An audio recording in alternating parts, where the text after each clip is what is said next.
हरे कृष्णा, राधे राधे।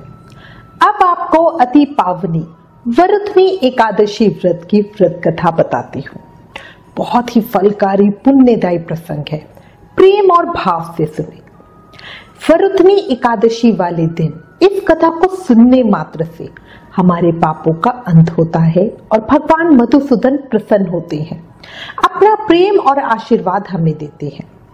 जो भी व्यक्ति भय से पीड़ित है उसे वरुथनी एकादशी का व्रत रखकर भगवान विष्णु का ध्यान तप करना चाहिए। इस व्रत को करने से समस्त पापों का नाश होकर मोक्ष मिलता है। अब कथा शुरू करती हूँ। एक समय धर्मराज युधिष्ठिर भगवान श्री कृष्ण से बोले, हे भगवत, वैशाख मास के कृष्ण पक्ष के एकादशी का क्या नाम है, उसकी विधि क्या है तथा उसके करने से क्या फल प्राप्त होता है? आप सभी कुछ मुझे विस्तार पूर्वक कहिए। मैं आपको नमस्कार करता हूँ। ये सुनकर श्री कृष्ण मुस्कुराते हुए कहने लगे, हे राजेश्वर, इस एकादशी का नाम वरुथनी है। यह सौभाग्य देने वाली, सब पापों का नष्ट करने वाली तथा अंत में मोक्ष देने वाली है। इस व्रत को यदि कोई अभागिन स्त्री करे तो उसको सौभाग्य मिलता है।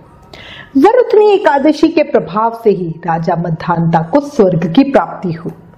इसी प्रकार धुंधमार आदि भी स्वर्ग को गए थे। वरुथनी एकादशी के उपवास का फल 10 सहस्त्र वर्ष तपस्या करने के फल के समान है। कुरुक्षेत्र में सूर्य ग्रहण के समय जो फल एक बार स्वर्ण दान करने से प्राप्त होता है, वही फल वरुथनी एकादशी का उपवास करने मात्र से प्राप्त हो जाता है। इस व्रत से प्राणी इस लोक और परलोक दोनों में सुख पाते हैं और अंत में स्वर्ग के भागी बनते हैं। शास्त्रों में कहा गया है कि घोड़े के दान से हाथी का दान श्रेष्ठ है, हाथी के दान से भूमि का दान श्रेष्ठ है। इसमें भी श्रेष्ठ तिलों का दान है। तिल के दान से श्रेष्ठ है स्वर्ण दान और स्वर्ण दान से श्रेष्ठ है अन्न दान। संसार में अन्न दान से श्रेष्ठ कुछ भी नहीं है। अन्न दान से पितृ, देवता, मनुष्य आदि सब तृप्त हो जाते हैं। कन्यादान को शास्त्रों में अन्न दान के समान माना गया है। वरुथनी एकादशी के व्रत से अन्न दान तथा कन्यादान दोनों शेष दानों का फल मिलता है। जो मनुष्य लालचवश कन्या का धन ले लेते हैं या आलस्य और कामचोरी के कारण कन्या के धन का भक्षण करते हैं, वे प्रलय के अंत तक नरक भोगते रहते हैं या उनको अगले जन्म में बिलाव योनि में जाना पड़ता है। जो प्राणी प्रेम से तथा यज्ञ सहित कन्या दान करते हैं, उनके पुण्यों को चित्रगुप्त भी लिखने में असमर्थ हो जाते हैं। जो प्राणी इस वरुथनी एकादशी का उपवास करते हैं, उन्हें कन्यादान का फल मिलता है। वरुथनी एकादशी का व्रत करने वाले को दशमी के दिन से निम्नलिखित वस्तुओं का त्याग कर लेना चाहिए। कांसे के बर्तन में भोजन करना, मांस खाना, मसूर की दाल, चना, कोदो, शाक, मधु यानी शहद, दूसरे का अन्न दूसरी बार भोजन करना। व्रती को पूर्ण ब्रह्मचार्य से रहना चाहिए। रात को सोना नहीं चाहिए, अपितु सारा समय शास्त्र चिंतन और भजन कीर्तन आदि में लगाना चाहिए। दूसरों की निंदा तथा नीच पापी लोगों की संगत भी नहीं करनी चाहिए। क्रोध करना या झूठ बोलना भी वर्जित है। तेल तथा अन्न ही खाना चाहिए। हे राजन, जो मनुष्य इस एकादशी का व्रत विधान पूर्वक करते हैं, उन्हें स्वर्गलोक की प्राप्ति होती है। अतः मनुष्य को निकृष्ट कर्मों से डरना चाहिए। इस व्रत के महत्तम को पढ़ने से 1 सहस्त्र गौदान का पुण्य प्राप्त होता है। इसका फल गंगा स्नान करने के फल से भी अधिक है। अब इसकी एक प्राचीन कथा सुनो। मां नर्मदा नदी के तट पर एक राज्य था, जिसके राजा मद्धांता थे।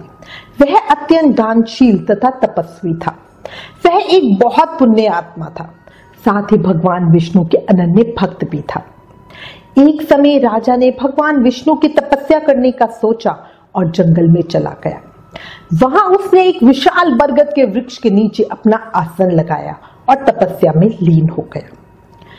कुछ दिनों के बाद एक दिन जब वो तपस्या कर रहा था, तभी न जाने कहां से एक जंगली भालू आया और राजा का पैर चबाने लगा। राजा पहले की तरह ही अपनी तपस्या में लीन रहा। कुछ देर बाद पैर चबाते चबाते भालू राजा को घसीट कर पास के जंगल में ले गया। राजा बहुत घबराया। मगर तपस्वी धर्म का पालन करते हुए उसने क्रोध और हिंसा ना करके भगवान विष्णु से रक्षा की प्रार्थना की और करुण भाव से भगवान विष्णु को पुकारा। भक्त की पुकार सुनकर भगवान विष्णु ने अपने सुदर्शन चक्र से भालू को मारकर अपने भक्त की रक्षा की। राजा का पैर भालू लगभग खा ही चुका था। राजा को बहुत पीड़ा हो रही थी, वह बहुत दुखी भी हो रहा था। उसे दुखी देखकर भगवान विष्णु बोले, हे वत्स, शोक मत करो, तुम मथुरा जाओ और वैशाख मास के कृष्ण पक्ष की वरुथनी एकादशी का व्रत रखकर मेरी वराह अवतार मूर्ति की पूजा करो। उसके प्रभाव से तुम पुनः सुदृढ़ अंगों वाले हो जाओगे। इस भालू ने जो तुम्हारे साथ किया है वो तुम्हारे पिछले जन्मों के पाप कर्म का ही फल है। इस एकादशी के व्रत पूजा से तुम सभी पापों से मुक्त हो जाओगे। भगवान की आज्ञा मानकर राजा मद्धांता ने मथुरा जाकर श्रद्धा पूर्वक वरुथनी एकादशी का व्रत किया। इसके प्रभाव से राजा शीघ्र ही पुनः सुंदर और संपूर्ण अंगों वाला हो गया। व्रत के प्रभाव से राजा की कीर्ति भी चारों ओर फैल गई और उसका राज्य अधिक समृद्ध राज्य बन गया। इसी एकादशी के प्रभाव से राजा मद्धांता अपने जीवन को भोग कर अंत में स्वर्ग को गया। इस तरह जो वरुथनी एकादशी की व्रत पूजा करता है उसके सारे कष्ट दूर हो जाते हैं और उसकी सभी मनोकामनाएं पूर्ण होती है। इस कथा को पढ़ने सुनने से 1000 गोदान का फल मिलता है। इसका फल गंगा स्नान के फल से भी अधिक है। एकादशी व्रत कथा समाप्त। एक अन्य पौराणिक कथा के अनुसार जब भगवान शिव ने क्रोधित हो ब्रह्मा जी का 5वां सर काट दिया था तो उन्हें श्राप लग गया था। इस श्राप से मुक्ति के लिए भगवान शिव ने वरुथनी एकादशी का व्रत किया था। वरुथनी एकादशी का व्रत करने से भगवान शिव श्राप और पाप से मुक्त हो गए थे। धार्मिक मान्यताओं के अनुसार इस एक दिन व्रत रखने का फल कई वर्षों तक तपस्या करने के समान है। याद रखो, कलयुग केवल नाम आधारा। नाम जाप से ही हम प्रभु की प्रेम भक्ति मुक्ति शक्ति पा सकते हैं। इसलिए प्रेम से मन से जप करते रहो। हरे कृष्ण कृष्ण कृष्ण हरे हरे, हरे राम राम राम हरे हरे। ओम नमो भगवते वासुदेवाय नमः। जय श्री कृष्णा।